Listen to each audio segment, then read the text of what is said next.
इसलिए करें कि वो प्यार करते वक्त हम भरपूर महसूस करते हैं। हम सत्कार दें तो इसलिए दें क्योंकि सामने वाले में परमात्मा के दर्शन हो रहे हैं। जब इस प्रकार से भाव बन जाएंगे तो बहुत सी एक्सपेक्टेशंस, बहुत से अपने जीवन के दुख हम वैसे ही ख़त्म कर लेंगे, क्योंकि दुख का कारण ही है जहाँ पर जो नहीं है वहाँ उसकी उम्मीद करना।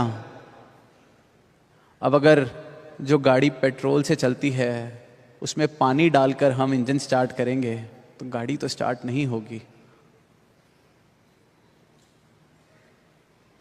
फिर हम दुखी हों कि मेरी गाड़ी क्यों नहीं स्टार्ट हो रही। उसमें महंगे से महंगा पानी डाल दिया जाए।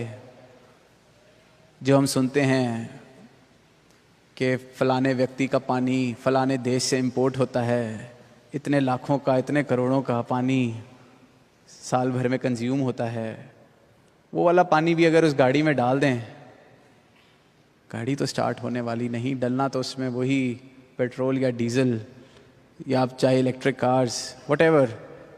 तो अब हम पानी डालें और फिर कहें कि ये इतना पानी मैंने इसमें डाला, इतना महंगा पानी इसमें डाला, गाड़ी स्टार्ट ही नहीं होने का नाम ले रही, चलना तो दूर। तो जहाँ से जो मिलना नहीं, नमक खा के बोलें कि ये मीठा क्यों नहीं है। वो मीठा नहीं है, वो नमक है, उसको नमक की तरह इस्तेमाल करें। तो जीवन में जहाँ जो नहीं है वहाँ उसको चाहेंगे तो दुख तो होगा। तो अपने एक्शंस की, अपने जीवन की जिम्मेवारी हम खुद लें कि जो मैं कर रहा हूँ वो मेरे सद्गुरु की सिखलाई है कि मेरा जीवन ऐसा हो। ये जो ब्रह्म ज्ञान मेरे सद्गुरु ने दिया है, उसके बाद प्यार करने के अलावा, सत्कार देने के अलावा मुझे तो और कोई तरीका समझ नहीं आता जीवन जीने का। इसलिए मैं ये जीवन जी रहा हूँ क्योंकि इसी में आनंद है, इसी में मेरे सद्गुरु की रज़ा है, खुशी है, इसी से मेरा सद्गुरु रीझता है और इसी में मेरा सबसे बड़ा आनंद छुपा है। जब मुझे पता चलता है कि मेरा जीवन आज उस राह पर चल रहा है जैसा मेरे सद्गुरु ने बताया है, तो मुझे भी इसी में ही आनंद मिलता है। तो मैं अपने आनंद के लिए जो कर रहा हूँ, अपने आनंद के लिए कर रहा हूँ, और वो जो आनंद उस पल में मिल रहा है वही मेरा फल है। इससे आगे, इससे ज़्यादा की मांग या उम्मीद या एक्सपेक्टेशन फिर गुंजाइश ही नहीं रह जाती। कुछ आ गया तो वो गुरु प्रसाद, कुछ नहीं आया तो प्रसाद तो हम खा ही रहे हैं उस पल में, जब इस बात का एहसास होता है कि क्या आनंद इनकी शिक्षाओं को मानने का। तो जीवन से हम अपने बहुत सा ऐसा दुख, बहुत सी ऐसी परेशानियां घटा सकते हैं, कम कर सकते हैं। और जहाँ पिछले 2 दिनों में कई से ऐसे सवाल जवाब एनवाइस पर हमें अवसर मिलता है, सद्गुरु ने ये खुला प्लेटफॉर्म बख्शा है कि ये सवाल, ये जवाब क्लैरिटी के लिए पूछ लिए जाएं। पर वहाँ एक बात दास ये भी कहना चाहेगा कि ये सवालों के जवाब इसलिए नहीं दिए जाते कि कोई जवाबदाई है किसी की। ये सवालों के जवाब भी इसलिए दिए जाते हैं तरस खाकर। सद्गुरु का तरस है कि ये भटक रहे हैं या परेशान हैं, धुंध से भरा हुआ जीवन है, इसकी धुंध अगर छटती है तो इसको जवाब दिया जाए। गलती से भी ये ना समझ लें कि कोई जवाबदाई है, मैं पूछ सकता हूँ। और अगर इसको भी कभी अपने अंतर मन में जाकर समझेंगे तो ये जितने सवाल भी मेरे बनते हैं मन में, ये मेरे मन के बनाए हुए हैं। जिस दिन मन पूरे का पूरा इनके चरणों में समर्पित हो गया, उस दिन ये सवाल भी ढह जाएंगे और उस दिन जो आनंद की अवस्था प्राप्त होगी, उससे ऊंची अवस्था कोई प्राप्त नहीं कर सकता।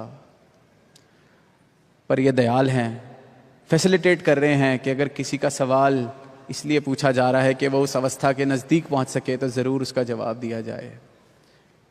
पर वहीं भक्ति का आनंद अकल को नहीं आ सकता। अकल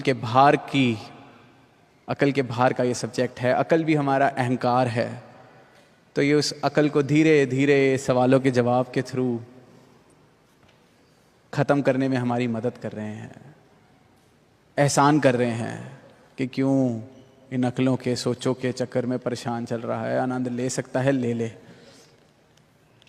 एक कहानी दास को याद आ रही है, ऐसे ही एक समाज जहाँ एक बहुत बड़ा दार्शनिक, और वो दार्शनिक तो हर चीज़ पर सवाल, हर चीज़ को समझने का प्रयास अकल के भरोसे चल रहे हैं, और ऐसे ऐसे सवाल कि ये ऐसे क्यों है, वैसे क्यों है, हर चीज़ का जवाब चाहिए। We have seen great philosophers who have tried to answer the most difficult questions of this world.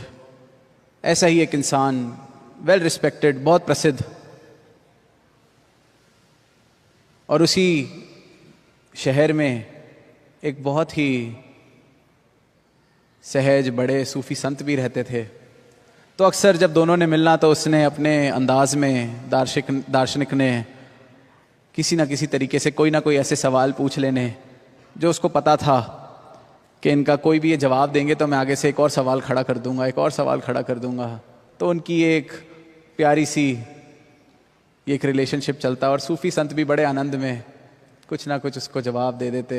वो भी खुश होते कि चल तू भी अकल लड़ाते जा, तेरे को अगर इसमें मज़ा आ रहा है। तो ये सिलसिला चलता रहता। अक्सर जब वो अपनी वार्तालाप करते थे तो समुद्र के किनारे बीच पर वॉक करना और ये बातें करना।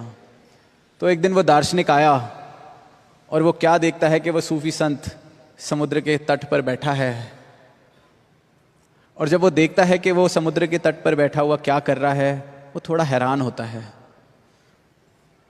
जाता है, पूछता है ये क्या कर रहे हो। अब वो जो नज़ारा उसने देखा वो कुछ इस प्रकार था कि जो सूफी संत हैं वो एक चम्मच हाथ में लिए हुए एक साइड में खाली बाल्टी रखकर समुद्र में से एक एक चम्मच निकाल रहे थे और उस बाल्टी में डाल रहे थे। अब ऐसा नज़ारा कोई देखे तो जाहिर सी बात है पूछेगा कि ये कर क्या रहे हो। वो चाहे जितना भी बड़ा दार्शनिक था, इस बात का तो जवाब वो भी नहीं दे सका कि ये कर क्या रहा होगा। तो उसने पूछा, उसने कहा कुछ नहीं, समुद्र को खाली कर रहा हूँ। सूफी संत ने कहा कि समुद्र को खाली कर रहा हूँ। वो कहता है ठीक हो, दिमाग तो नहीं खराब। कहता नहीं, एक एक चम्मच से आराम आराम से, अब लगेगा जितना समय निकाल देंगे खाली कर देंगे इसको, देखते हैं कितनी देर टिकता है समुद्र मेरे चम्मच के आगे, मेरी बाल्टी के आगे। तो कहता है मैं आपको आपके घर ले चलता हूँ, आपकी मुझे तबीयत नहीं ठीक लग रही। वो कहता है क्यों, मेरी तबीयत को क्या हुआ। कहता है आप जो कर रहे हैं ये इम्पॉसिबल है, कैसे हो सकता है। तो आगे से सूफी संत कहता है कि मुझे तो इंस्पायर ही आपने किया है ये करने के लिए, प्रेरणा ही मुझे आपसे मिली है ऐसा साहस जुटाने के लिए कि मैं समुद्र को खाली कर दूं इस चम्मच से। वो कहता है मैंने ऐसी कौन सी हरकत की जिससे आपको प्रेरणा मिल गई ऐसी बेवकूफ़ी करने की। कहता है आप भी तो अपने अकल के चम्मच से इस परमात्मा को भरना चाह रहे हो, जानना चाह रहे हो। आपका अकल, आपकी अकल इस परमात्मा के आगे इस चम्मच बराबर भी नहीं, और उससे आप सोच रहे हो आप खाली करके किसी बर्तन में उस परमात्मा को रख लोगे, अपनी अकल के बर्तन में उसको संभाल लोगे। जब आपकी मैंने ये हिम्मत देखी, साहस देखा, तो मुझ में भी बड़ी हिम्मत आ गई कि इस समुद्र को मैं भी खाली कर दूंगा। तो साथ संगत, ये जो प्रयास है अकल का, समुद्र शायद फिर खाली हो सकता है क्योंकि उसमें किसी न किसी मात्रा तक पहुंचा जा सकता है कि इतना ही पानी होगा। सारी दुनिया मिलके एक एक चम्मच पकड़ ले, शायद समुद्र खाली हो जाए। पर परमात्मा, अवतार वाणी में शहंशाह जी ने लिखा है, अंत नहीं यदि कुदरत दा, विस्तार दा दे अंत नहीं, पार दा दे अंत कोई नहीं, आर दा दे अंत नहीं। इस धरती तो आगे धरती, इस तो अगे होर जहाँ, कई अवतार सुनो रे लोगों, पूरे गुर तो समझो ना। अब पूरे गुरु से इस राज को जान लो, और उस राज को जान के समझने के लिए अकल का समर्पण बहुत ज़रूरी है। और कहाँ ऐसा सदगुरु मिलेगा जो इस समर्पण में भी हमारी इतनी मदद कर रहा है कि अकल का समर्पण नहीं हो रहा, सवाल आ रहे हैं तो चलो पूछ लो, थोड़े थोड़े पूछ लो, धीरे धीरे अकल भी हमारी अपने चरणों में लगवाने के लिए कि हमसे समर्पण नहीं हो पा रहा, ये मदद कर रहे हैं उसमें। तो सवाल अवश्य पूछें। पर दास क्योंकि इस जर्नी को बड़े पर्सनली समझता है कि बहुत ज़रूरी है सवाल पूछने, पर दास यही अरदास करता है कि सदगुरु माता जी, आप जी ऐसी अवस्था सबको बख्शना कि जहाँ ये सवाल ढह जाएं, जहाँ ऐसा समर्पण जीवन में आ जाए कि कोई सवाल खड़ा हो ही ना सके। ऐसा समर्पण तन मन धन का सबकी झोली में बख्शो, सबके जीवन में बख्शो। क्योंकि वो जो अवस्था है जहाँ कोई सवाल नहीं खड़ा होता, जहाँ कोई सवाल नहीं आता, उस अवस्था को जिसने प्राप्त कर लिया उसने सब कुछ पा लिया, फिर कुछ पाने शेष नहीं रह जाता। और ऐसा जीवन ये अपने गुरसिखों को बख्शते आए हैं। ऐसे हमने कितने जीवन जीते हुए देखे हैं। तो दास अंत में यही कहना चाहेगा कि ये जीवन जो मिला है, ये जो सुंदर नज़ारे हमें जीने को मिलते हैं, आज ये जो सुंदर नज़ारा बना है, ये जो ब्रह्म ज्ञान जीवन में आया है, ये जो जीने की कला सदगुरु पल पल पर हमें सिखा रहे हैं, इनको छोटी छोटी बातों की वजह से कहीं गंवा ना बैठें।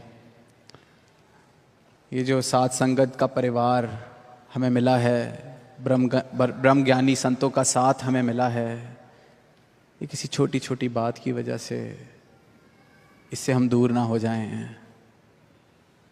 किसी ने कुछ कह दिया, किसी का कुछ कहा हुआ बुरा लग गया, मैं अब नहीं आऊँगा, उसमें नुकसान